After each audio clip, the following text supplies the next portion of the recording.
नमस्कार दोस्तों, फिर से स्वागत है आपका। आइए आज चुनाव क्विज़ में चैप्टर 8 को जानते हैं, कुछ प्रश्नों को हल करते हैं।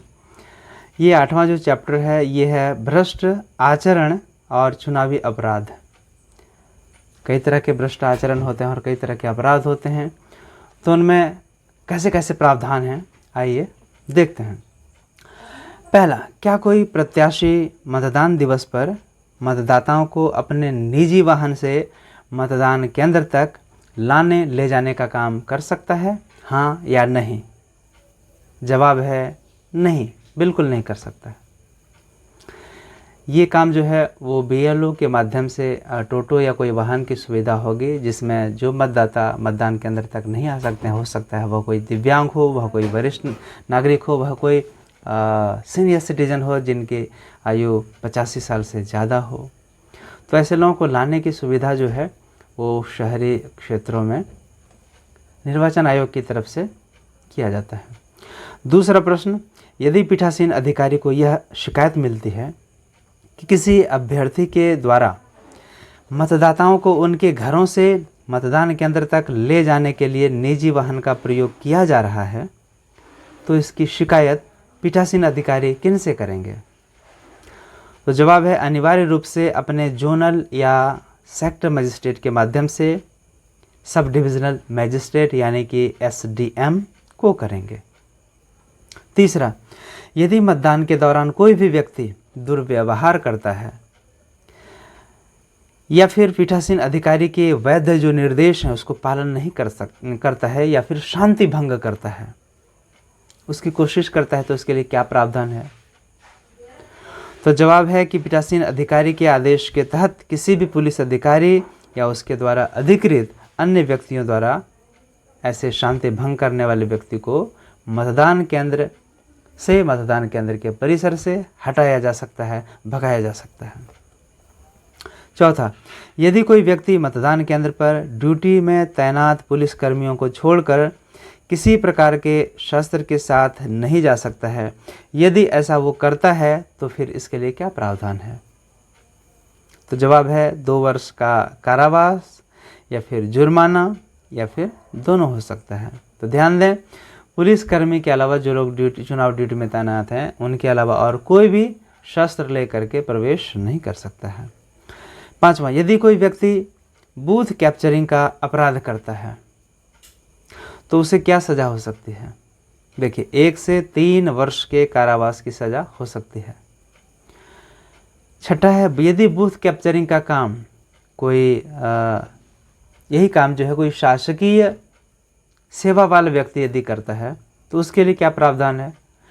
तो उसके लिए प्रावधान है 3 साल की सज़ा से लेकर के 5 साल की सज़ा तक हो सकती है।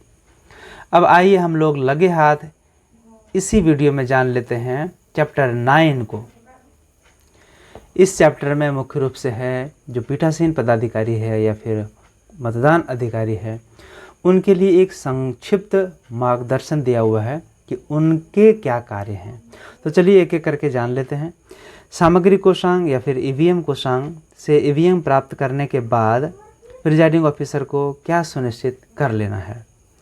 तो जवाब है मतदान केंद्र पर मतदान कराने के लिए कंट्रोल यूनिट के साथ अपेक्षित संख्या में बैलेट यूनिट के साथ VVPAT है कि नहीं, इसका जो है आपको सुनिश्चित कर लेना है, जिसका आपके मतदान केंद्र पर उपयोग किया जाना है। एड्रेस टैग पर लिखे यूनिट ID का यूनिट के पिछले हिस्से में लगे धातु के प्लेट से मैच करता है कि नहीं, कंट्रोल यूनिट कार्यशील है कि नहीं, और प्रत्येक बैलेट यूनिट पर सुनिश्चित जो मतपत्र हैं वो समान रूप से मिल रहा है या फिर मतलब मैच खा रहा है या फिर नहीं खा रहा है। कंट्रोल यूनिट का कैंडिडेट सेक्शन और प्रत्येक बैलेट यूनिट उचित रूप से पिंक पेपर सील से सील्ड है कि नहीं। आप जानते हैं कंट्रोल यूनिट में भी पिंक पेपर सील लगा होता है ऊपर में ऑलरेडी, जिसमें RO का सिग्नेचर होता है। उसी तरह से बैलेट यूनिट में भी नीचे में और ऊपर में जो है पिंक पेपर सील से सीलिंग होती है, जिसमें RO का सिग्नेचर होता है। वो वेरीफाई करते हैं, वो प्रमाणित करते हैं ये वगैरह वगैरह। अगला सवाल है कि मतदान प्रारंभ होने के निर्धारित समय से कम कितने मिनट पूर्व मॉक पोल संचालित करने के लिए ईवीएम और वीवीपैट को तैयार कर लेना है। तो जवाब है कि मतदान प्रारंभ होने के निर्धारित समय से कम 90 मिनट पूर्व, मतलब 1.5 घंटे पहले। तीसरा है मॉक पोल में कम से कम कितने वोट डालने हैं और कैसे डालने हैं। तो जवाब है मॉक पोल में नोटा सहित सभी अभ्यर्थियों को कम से कम 1 वोट डालते हुए 50 वोट अंकित करने हैं। चौथा सवाल है मॉक पोल के वीवीपीएटी पेपर पर्चियों के पीछे कौन सा मुहर लगाना है। तो उत्तर है मॉक पोल का मुहर लगाना है। मॉक पोल की स्लिप पर मॉक पोल का मुहर लगाना है। पांचवा सवाल है मॉक पोल के बाद कंट्रोल यूनिट में क्या करना होता है। तो मॉक पोल के बाद कंट्रोल यूनिट में CRC that is close result and clear करना है, इसको बोलते हैं।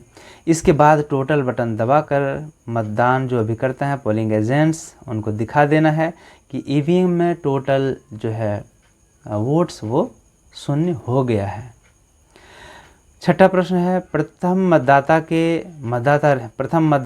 मतदाता रजिस्टर 17A पर हस्ताक्षर से पूर्व मतदाता रजिस्टर पर क्या करना होता है।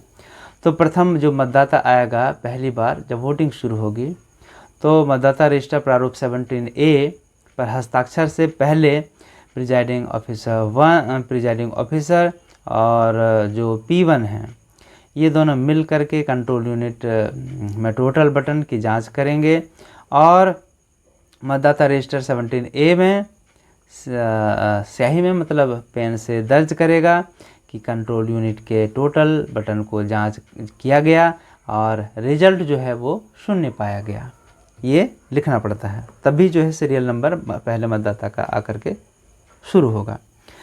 अगला प्रश्न है लोक प्रतिनिधित्व अधिनियम 1951 की धारा 128 क्या है। तो जवाब है कि हर हालत में मतदान की गोपनीयता बनाए रखना अनिवार्य है। ठीक है। 8वां प्रश्न है किसी नियत समय पर मतदान केंद्र में चुनाव लड़ने वाले एक अभ्यर्थी का कितना पोलिंग एजेंट उपस्थित रहेगा।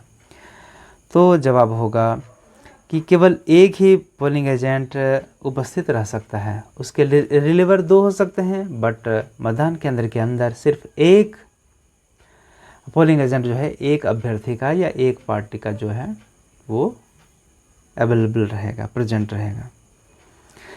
9वां सवाल है निविदित मतपत्रों का मतलब टेंडर बैलेट पेपर का संधारण किस प्रपत्र में किया जाएगा। तो जवाब है टेंडर बैलेट पेपर्स का संधारण प्रारूप 17B मतलब 17ख में किया जाएगा और 17B की सूची और निवेदित जो मतपत्र हैं बैलेट पेपर हैं को अलग लिफाफे में रखा जाएगा। सूची बनेगी 17B में और जो प्रपत्र जमा होंगे उसको एक अलग लिफाफे में रखा जाएगा। 10वां प्रश्न है मतों का लेखा जोखा किस प्रपत्र में तैयार होगा। तो मतों का लेखा जोखा 17C में तैयार किया जाएगा। 11वां है वास्तविक मतदान प्रारंभ होने के पूर्व यदि ईवीएम का कोई यूनिट खराब या दोषपूर्ण पाया जाता है तो क्या करेंगे। तो जवाब है वास्तविक मतदान होने के पूर्व यदि कोई यूनिट दोषपूर्ण पाया जाता है तो केवल दोषपूर्ण यूनिट को ही चेंज किया जाता है, प्रतिस्थापित किया जाता है। तो मॉक पोल जो है नई यूनिट के साथ पूर्ण किया जाएगा। 12वां है यदि बैलेट यूनिट और कंट्रोल यूनिट वास्तविक मतदान के दौरान दोषपूर्ण पाया जाता है तो फिर क्या करेंगे। तो जवाब है यदि बैलेट यूनिट या कंट्रोल यूनिट वास्तविक मतदान के दौरान दोषपूर्ण पाया जाता है तो ballot unit, control unit and VVPAT संपूर्ण सेट चेंज हो जाएगा। वास्तविक मतदान के दौरान ईवीएम सेट बदले जाने पर पुनः मॉक पोल करना होगा क्या। तो जी हाँ करना होगा, परंतु नोटा सहित सभी अभ्यर्थियों को केवल एक एक मत डालकर मॉक पोल पूर्ण किया जाएगा।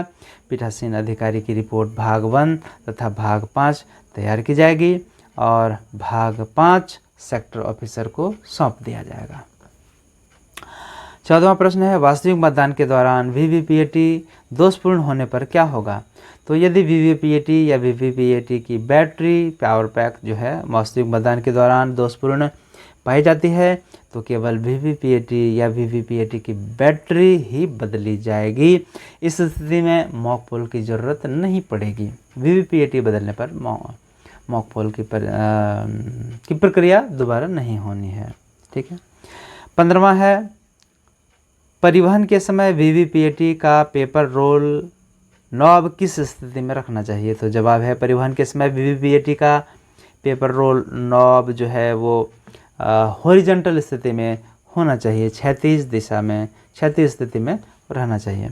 16वां है, EVM ऑन करने पर VVPAT से कितनी पर्चियां प्रिंट करके कटती हैं? तो जवाब है 7 पर्चियां कटती हैं। मतदान के दौरान 17वां, मतदान के दौरान मतदान केंद्र पर हिंसा या दंगा होने की स्थिति में क्या करें? तो यदि मतदान केंद्र पर हिंसा या दंगा हो जाता है तो मतदान स्थगित कर देंगे। पूरे तथ्यों की जानकारी रिटर्निंग ऑफिसर को तत्काल देना पड़ेगा, भेज देंगे। 19वां है, पीठासीन अधिकारी को चुनावी कर्तव्य से कब मुक्त किया जाएगा? तो जवाब है, पीठासीन अधिकारी को अपने चुनावी कर्तव्य से तब तक कार्यमुक्त नहीं किया जाएगा जब तक वो मतदान संबंधी सभी कागज़ों या फिर सामग्री को संग्रहण केंद्र पर जमा नहीं करते हैं, तब तक उनको विरमित या फिर इस काम से मुक्त नहीं किया जाएगा। 20वां प्रश्न है, यदि कोई मतदाता मतदान केंद्र पर उपस्थित होता है जबकि उसके नाम पर कोई और व्यक्ति वोट डाल चुका होता है और आप उसकी पहचान से संतुष्ट हैं, तो उसे वोट कैसे देंगे? अनुमति देंगे या फिर नहीं देंगे? यदि देंगे तो फिर क्या करेंगे? तो जवाब है, वोट देने की अनुमति देंगे। ऐसी स्थिति में उस मतदाता को निविदत्त मतपत्र मतलब टेंडर बैलेट पेपर के द्वारा जो है मत डालने की अनुमति या फिर अनुज्ञात करेंगे। 20वां प्रश्न है, निर्वाचक नामावली या निर्वाचन नामावली की चिन्हित प्रति में किस चीज़ की प्रविष्टि रहती है? तो जवाब है, निर्वाचन नामावली चिन्हित प्रति में PB मतलब कि पोस्टल बैलेट या फिर EDC मतलब कि इलेक्शन ड्यूटी सर्टिफिकेट जिनको मिली है उनकी प्रविष्टि रहती है। 22वां है, EVM में लगाने वाले सील कितने प्रकार के होते हैं? तो जवाब है, 2 तरह के होते हैं। एक होता है पिंक पेपर सील जो कि ऑलरेडी लगा होता है जब आप डिस्पैच सेंटर पर लेंगे, और दूसरा होता है ग्रीन पेपर सील, ये जब आप मॉक पोल की प्रक्रिया पूरी कर चुके होते हैं तो उसके बाद ग्रीन पेपर सील लगाया जाता है। ठीक है। और पिंक पेपर सील फिर काले लिफाफे में भी यूज़ होता है। अब अगला सवाल है 23वां है, EVM में लगाने वाले टैग कितने प्रकार के होते हैं? तो ये भी 2 होगा, क्योंकि एक स्पेशल टैग होता है जो कि क्लोज बटन के पास लगता है, और एड्रेस टैग होता है जो कि सभी बाहरी हिस्सों में लगता है जहाँ जहाँ पे लॉक लगाया जाता है, जैसे कि ड्रॉप बॉक्स, जैसे कि तीनों EVM के बक्से के ऊपर में भी एड्रेस टैग लगाया जाता है। स्पेशल टैग का उपयोग कहाँ होता है? तो स्पेशल टैग का उपयोग कंट्रोल यूनिट के क्लोज बटन के पास होता है। 25वां प्रश्न है, एड्रेस टैग का उपयोग कहाँ होता है? तो एड्रेस टैग का उपयोग कंट्रोल यूनिट और कंट्रोल यूनिट का बॉक्स, बैलेट यूनिट और बैलेट यूनिट का बॉक्स, VVPAT के पर्ची बॉक्स तथा VVPAT का जो बॉक्स है जिसमें इसको रखेंगे उसको बंद करने पर होता है और फिर सील किया जाता है। तो आपको ये क्विज़ कैसा लगा? 8वां चैप्टर और 9वां चैप्टर, यदि अच्छा लगा तो अपने दोस्तों को भी इसके बारे में बताएं। पूरा वीडियो देखने के लिए आप सभी का हार्दिक धन्यवाद।